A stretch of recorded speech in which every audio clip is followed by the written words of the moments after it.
In this video, I'm gonna show you how to fix the problem when you have internet connection but you cannot browse your app gallery or any browser on your Huawei MatePad 10.4 2022. So right here I have app gallery. Let's try opening it.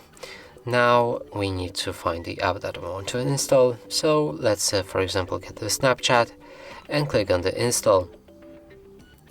From here the download should start, but it stays at 0, so we can't actually download this app.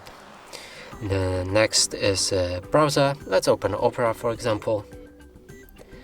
And now we're on Epic Games website and we can't reach it as well.